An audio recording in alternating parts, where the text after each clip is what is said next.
Hello there guys, welcome back to Younes Talks Football, welcome back to a brand new video. I hope all of you are doing well today. I'm doing amazing, and I think everyone in this country is doing amazing right now, and we are looking forward to Sunday where we will get the England versus Italy Euro final.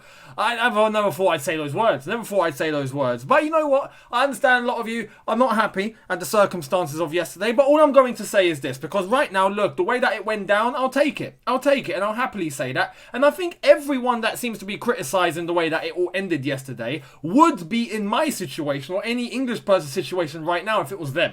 That's without saying. If it was, your country, your team, some were telling me yesterday, oh, if it was Chelsea, that was against Chelsea, you'd be fuming. I'd be fuming. Yeah, I would. But then, I'd have to get on with it, But if it was Chelsea in that situation, I'd be happy like I am now for England. You know what I mean? And I think a lot of you can relate on that level. So it is what it is. It's part of the game. It happens.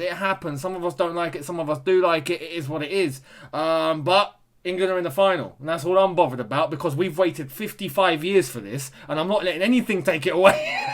55 years. All right, let us have our moment. Anyway, we'll see what happens in the final. That's going to be a very, very hard game. Italy. We'll see what goes down. But today, we're not here to talk about the Euros. We're here to talk about Erling Haaland. Yes, we have an update. And we have an update from CFC News page. Very, very reliable account on Instagram who has inside sources at the club and gives, information here and there on what is going on. Doesn't speak unless he has credible information. We're going to check out what he has said. This has come out literally 5 minutes ago at the time of this recording. So you can check this out because I've been waiting for this. Here it is. As many have reported, Erling Haaland is open to joining Chelsea and personal terms won't be an issue. True. However, Borussia Dortmund's current position is that they won't sell Erling Haaland this summer. He still remains Chelsea's #1 striker target and CFC won't give up on it. I am also told in the last few weeks that Lukaku and Tuchel have held positive talks together. The feeling inside the club is that they see Lukaku as the more accessible and easier option. Early days still. Let's see. So, this is a little bit of a situation that we have here, because clearly Chelsea want Haaland. We know this, and we know Chelsea are going to attempt to get Haaland, but that's not the surprise factor here. Yes, we know Dortmund are going to try and keep hold on to him. However, I think with the correct amount of money, it's a done deal. Because, they're going to keep Haaland and then sell him for 75 million next summer because he's got a release clause? It just doesn't make any financial sense for Dortmund to do that. Unless if they are loaded and they want to keep him for another year because they can afford it. I don't know. If they want to take that avenue, then cool. I just don't see any logical explanation for that to happen. But my shock here is that the Lukaku possibility is still a possibility.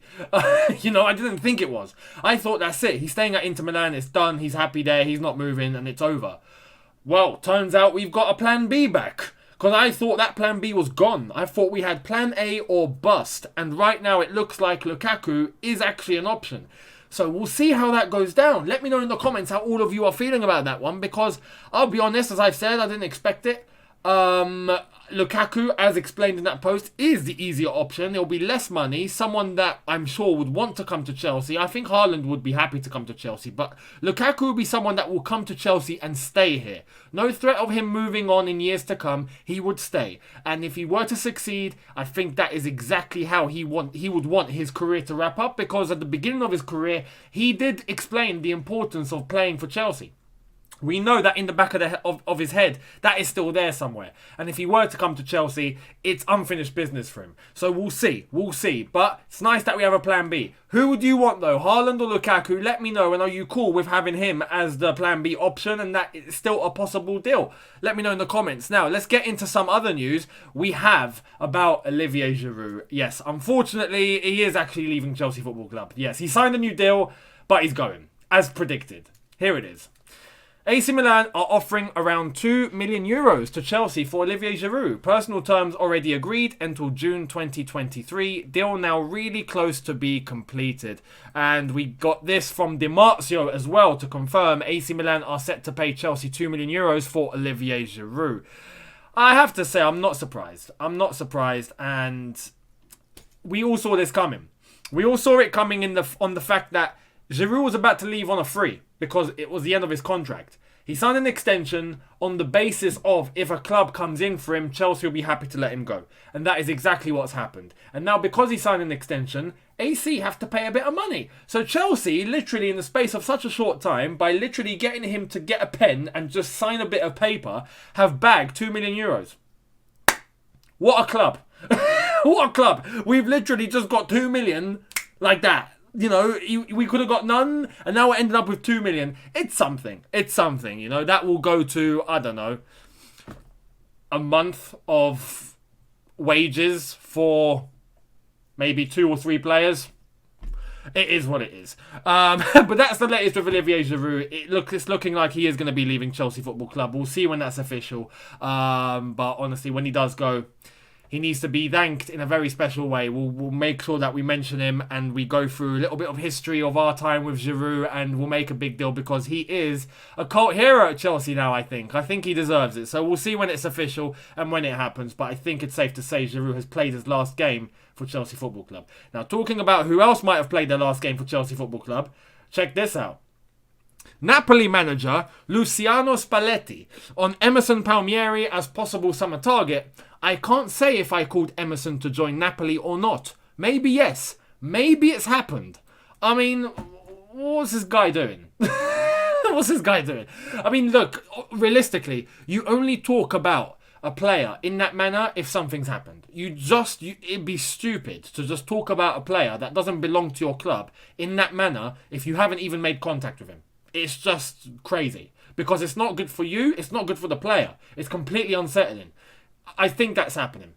I think in terms of the player that will be leaving Chelsea Football Club, in terms of the left-back position, I think we're keeping Marcos Alonso. And I think Emerson will be the one going out. So we'll see. We'll see what happens. But I think we're going to end up with Chilwell, Alonso as our left-back options, and then maybe go in the market for another one if we can afford it. I mean, we can afford it. We're Chelsea. But if we can be bothered to go in for it, because right now we are all focused on Erling Haaland and getting a striker in that I think we've forgotten everything else. Hence why Hakimi's gone to flipping PSG.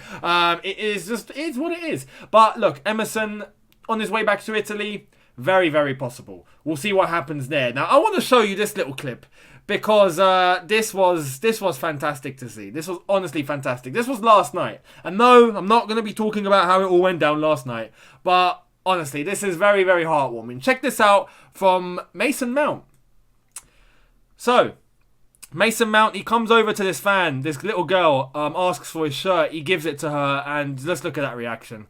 Absolutely amazing. Mason looks back with a little giggle and he's literally made her life. Fair play to Mason Mount.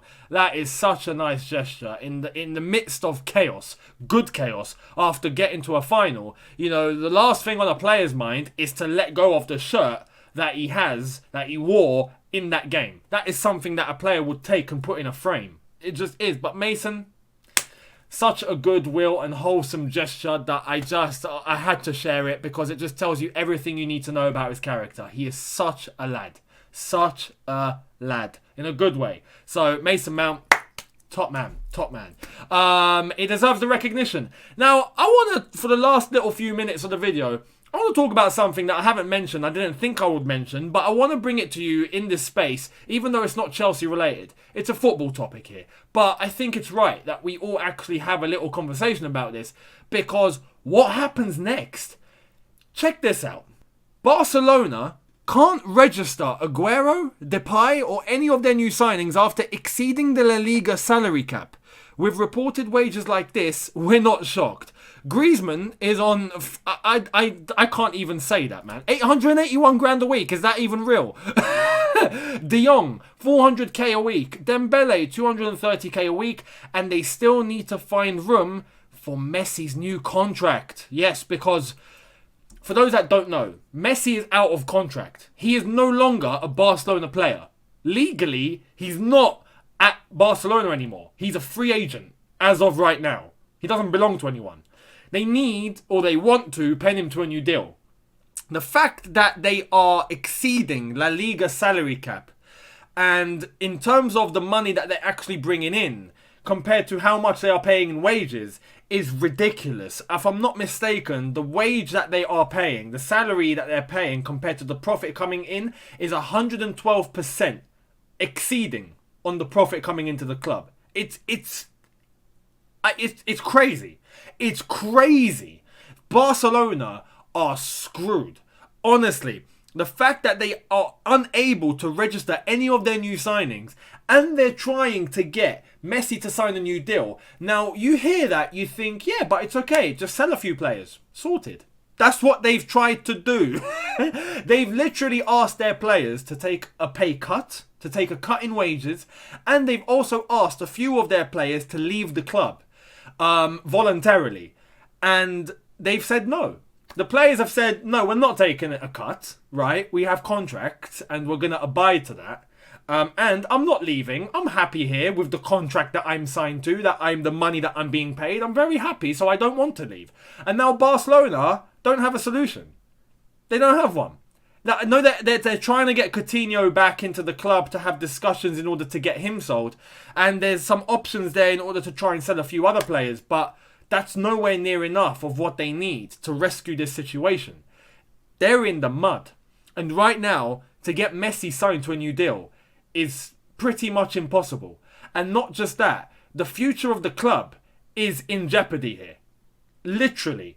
If this goes on any longer, they could end up heading to the door of bankruptcy. That is how bad it is at Barcelona. And I just wanted us to have a little talk about this because I wanted to get your opinions. I can't believe Barcelona are in this situation. How, literally they are going in the same direction as Leeds did. There are other clubs that have ended up going down that have just plummeted and gone free fall. Portsmouth in this country, we've seen that happen to them. Barcelona, the giant Barcelona, in this situation, unreal. And as a Chelsea fan, I think it's safe to say all of us Chelsea fans are looking at this going, yeah, it couldn't have happened to a nicer club. You know what goes around comes around. But it's insane. They have been completely mismanaged. The money that they have spent on salaries and signings and all that is ridiculous, especially salaries. I mean, is Griezmann actually on 881k a week? Is that actually his salary? Because if it is, honestly, whoever's made that decision needs to be criminal. It needs to be jailed. Literally put in jail. It's insane. It's absolutely insane. De Jong, 400k. Dembele, 230k. And they need to get Messi to a new deal. And on top of that, they need to get Aguero, Depay and all their signings paid. Which they can't do at the moment because it's gone far beyond the La Liga salary cap. So what happens to their new signings? They can't be registered. What happens to Messi? He goes off, I don't know, to Man City or to PSG or to Argentina or somewhere, I don't know, or to the MLS, I don't know, somewhere. And they're left still, with all of that happening, they're still left with overpaid players with a budget in terms of a salary cap that they just cannot afford. It's bonkers. It's absolutely bonkers. I want to ask you the question and leave it with you. Let me know in the comments. Are Barcelona heading to bankruptcy? Are they? Is this actually happening? Let me know. How do you think it's all going to go down? Thank you all so much for watching. Leave me your thoughts in the comment section below in relation to Haaland, Lukaku, Giroud, Emerson, Mason Mount's lovely goodwill gesture, and the whole situation at Barcelona. I'd love to hear it. Thank you all so much for watching. Hit that subscribe button if you are new. Hit that notification bell to be notified once I've uploaded. Smash like button if you've enjoyed this, and I'll see all of you tomorrow for a brand new video. Have a good one. See you then. Take care, and peace. Oh yeah, by the way, it's coming home.